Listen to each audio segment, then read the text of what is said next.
Lion King is a new colonial history of Zimbabwe from a European perspective. That whole film now, white conspiracy. Chichio. You don't start to. See. I'm listening. Initially, there is apparent order in the Pride lands, which are ruled by the Light Lion King, with a minority of other light lions. But this is because he excludes the darkly colored hyenas, who he considers to be inferior, and they are not worthy to receive of any of the wealth of the land.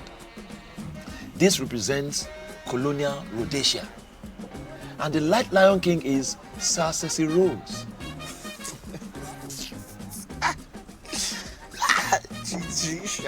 However, the hyenas are hungry and they want their rightful share of the wealth of the land. So what do?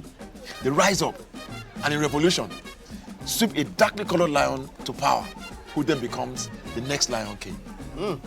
Viva la revolution. Now, I can't remember the name of the dark lion, but let's just call him Uncle Bob. Now, at first, things were good for Uncle Bob and the hyenas because they start to enjoy the wealth of the land from which they have been excluded. But as time goes on, problems develop. Most likely because of the sanctions imposed on the Pride lands by those who feared a hyena-run state. Of course, what the filmmakers are trying to imply is that Uncle Bob and the hyenas did not know how to use the land sustainably. In other words, they did not understand the circle of life. All of a sudden it has become so much clearer. But that's what the filmmakers try to imply. Now, as hunger begins to spread, even some of the hyenas who have forgotten how they were oppressed and excluded under the light lions are now going against their leader, Uncle Bob. Does that not sound familiar to the here and now? So far. But this is the scary part. The Lion King is more than just a European history of Zimbabwe.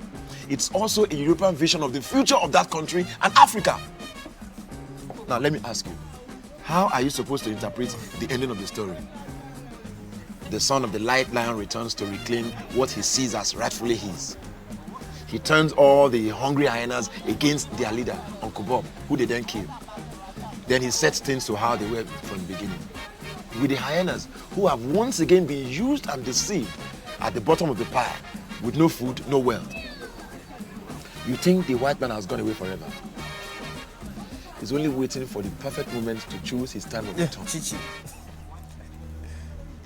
Honestly, I think you have been thinking about this film much too much. No, I'm serious. No, okay, listen. Why did they have to draw the hyenas so dark? That's not the color of real hyenas. They are trying to imply something.